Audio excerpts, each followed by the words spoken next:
आज 8 सितंबर है यानी रविवार। नमस्कार, मेरा नाम अनूप नारायण सिंह है और आप सच टॉक के डिजिटल प्लेटफॉर्म को देख रहे हैं। 8 सितंबर रविवार को वो खास खबर जो बिहार में सुर्खियों में रही, उन पर चर्चा करेंगे। इस खास बुलेटिन में आपको बताएंगे उन खबरों के पीछे के सच को। आज की सबसे बड़ी खबर जो बिहार में सबसे ज़्यादा चर्चा में रही, उस खबर की ही सबसे पहले पड़ताल शुरू करते हैं।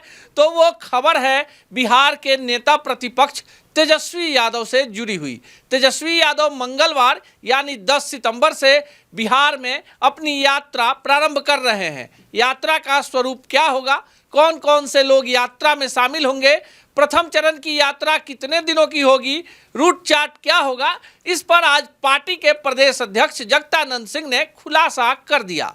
तेजस्वी 10 सितंबर को समस्तीपुर पहुंचेंगे और समस्तीपुर से अपनी यात्रा प्रारंभ करेंगे। 7 दिनों के बाद ये यात्रा मुजफ्फरपुर में समाप्त होगी। 7 दिनों के यात्रा के दौरान तेजस्वी समस्तीपुर के विभिन्न प्रखंडों में जाएंगे, उसके बाद दरभंगा के विभिन्न प्रखंडों में जाएंगे, इसके बाद अगला पड़ाव मधुबनी और झंझारपुर होगा और सबसे अंत में मुजफ्फरपुर तेजस्वी आएंगे। इन कार्यक्रमों में दूसरे क्षेत्र के नेताओं पर प्रतिबंध है, यानी अगर समस्तीपुर में तेजस्वी यादव हैं तो छपरा या पटना का कोई नेता उनके मंच पर नजर नहीं आएगा।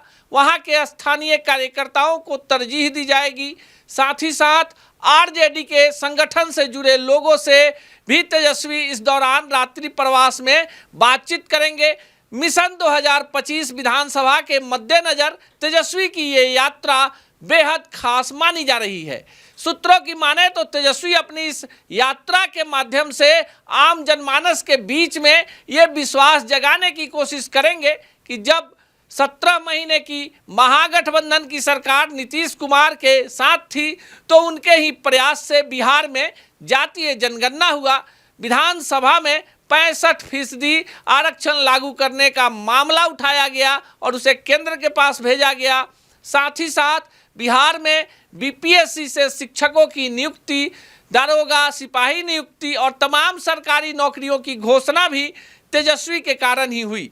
यह एक बड़ा चुनावी मुद्दा भी होगा 2025 में, लेकिन आरक्षण के मुद्दे पे आरजेडी अब सीधे सीधे आम जनता का विश्वास जीतने की कोशिश में लगी हुई है।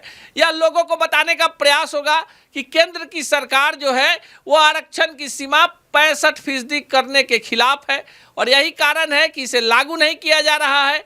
बिहार में जातीय जनगणना होने के बाद आरजेडी, कांग्रेस और उसके सहयोगी पूरे देश में जातीय जनगणना कराने की मांग कर रहे हैं, लेकिन केंद्र का सहयोग नहीं मिलने के कारण अब इस पर कोई विचार नहीं हुआ है। तेजस्वी लोगों के बीच जाएंगे और यह बताएंगे कि अगर नीतीश कुमार जो एनडीए के प्रमुख घटक हैं चाह ले तो फिर पूरे देश में जातीय जनगणना होगी। ये खबर आज बिहार में सुर्खियों में है। परसों से तेजस्वी की यात्रा चल रही है। समस्तीपुर से होते हुए दरभंगा, मधुबनी, झंझारपुर और मुजफ्फरपुर तक के लिए 7 दिनों का रूट चार्ट फाइनल हो गया है। तेजस्वी कहाँ ठहरेंगे, क्या खाएंगे, कौन से नेता उनके साथ होंगे, कितने लोगों को उनके मीटिंग में एंट्री मिलेगी, रात्रि चौपाल में किन किन नेताओं से मिलेंगे, सब कुछ फाइनल किया जा चुका है। दूसरी खबर की चर्चा करेंगे जो आम जनता से जुड़ा हुआ है। बिहार की राजधानी पटना की लाइफलाइन कहें तो ऑटो और ई रिक्शा है, लेकिन 9 तारीख यानी 9 सितंबर कल सोमवार को पूरे पटना में ऑटो और ई रिक्शा बंद रहेगा, जिसकी घोषणा ऑटो यूनियन संघ ने पहले ही कर दी है। उनकी कई सारी लंबित मांगे हैं जिनको लेकर वे पिछले कई महीनों से कई बार आंदोलन कर चुके हैं, पर सरकार और परिवहन विभाग ने इस पर ध्यान नहीं दिया। इन्हीं लंबित मांगों को लेकर ऑटो यूनियन के आह्वान पर 9 तारीख यानी सोमवार को पूरे पटना में ऑटो व्यवस्था ठप रहेगी। अगर आप अपने घर से निकल रहे हैं यानी अपने कार्यालय जाने के लिए तो इस बात का ध्यान रखें कि पटना में ऑटो नहीं चलेगा। पटना सिटी से लेकर दानापुर मनेर तक अगर एक अपुष्ट आंकड़े की बात करें तो पटना में ऑटो और ई रिक्शा की संख्या 15,000 से ज़्यादा बताई जा रही है। ऐसे में सिटी बस सर्विस और अन्य विकल्पों पर आप विचार कर सकते हैं। वैसे ऑटो ठप रहने से कल पटना का रोजमर्रा का जीवन अस्त व्यस्त हो सकता है। तीसरी खबर जो बिहार के लिए चौंकाने वाली है और उनके लिए भी जो झोला छाप डॉक्टरों को अब ये मानने पर विवश करते हैं कि वो भी लोगों का इलाज करते हैं। खबर छपरा से आई है, जहां पर एक झोला छाप डॉक्टर ने यूट्यूब पर ऑपरेशन करने का वीडियो देखकर एक मरीज के पथरी का ऑपरेशन कर दिया। जी हाँ, चौंकिए मत। इसके लिए उसने ना कोई ट्रेनिंग ली थी, ना पढ़ाई की थी, यूट्यूब का सहारा लिया और यूट्यूब पर जिस तरह से पथरी के ऑपरेशन करने का वीडियो था उसी के हिसाब से वो पथरी का ऑपरेशन करने लगा। मरीज की हालत बिगड़ गई तो उसे आनन फानन में पटना ले जाने के लिए उसके परिजनों को कहा और रास्ते में ही मरीज की मौत हो गई। इस विषय को लेकर छपरा पुलिस ने तत्परता दिखाई है और दोषी चिकित्सक को गिरफ्तार कर लिया गया है। महंगाई की मार झेल रही राजधानी पटना, यानी पटना में जिस तरह से महंगाई की रफ्तार है, वो आज की हमारी चौथी खबर है और उस पर भी हमारी नज़र है। पटना में एकाएक सब्जियों के दाम में उछाल आ गया है। कल तक जो सब्जियां आपको 30 से 40 रुपए किलो के दर पर बिक रही थी, वो सब्जियां शनिवार से काफ़ी महंगी हो चुकी हैं। आमतौर पर टमाटर हर किचन की शान हुआ करता है, लेकिन राजधानी पटना में टमाटर की कीमतों में तेज़ी से उछाल आया है और अब टमाटर 80 से 90 रुपये के खुदरा कीमत पर बिकने लगा है।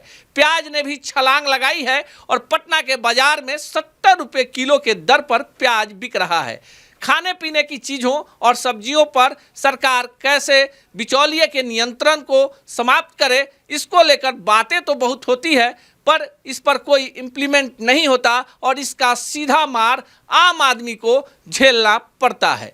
एक और खबर जो चलते चलते आपको बताएंगे और ये जानना भी आपके लिए ज़रूरी है कि बिहार के निजी विद्यालयों ने अब सरकार के खिलाफ बड़ा मुहिम शुरू कर दिया है और इसी को लेकर राजधानी पटना में आज प्राइवेट स्कूल एसोसिएशन ने एक बड़ी सभा की और राज्य सरकार पर यह दबाव बनाया कि जब राज्य के लगभग 60% बच्चे निजी विद्यालयों में पढ़ते हैं तो फिर सरकार के नियम कानून में निजी विद्यालयों के हितों की अनदेखी क्यों की जाती है। बिहार का शायद ही कोई नेता, राजनेता, चिकित्सक, इंजीनियर या प्रबुद्ध वर्ग होगा जिसके बच्चे सरकारी विद्यालयों में पढ़ते होंगे। सवाल मौजूद है, सोचिएगा जरूर। कल फिर आएंगे, बताएंगे बिहार की उन तमाम खास खबरों के बारे में जो पूरे दिन रहेंगी सुर्खियों में। तब तक के लिए दीजिए विदा, नमस्कार।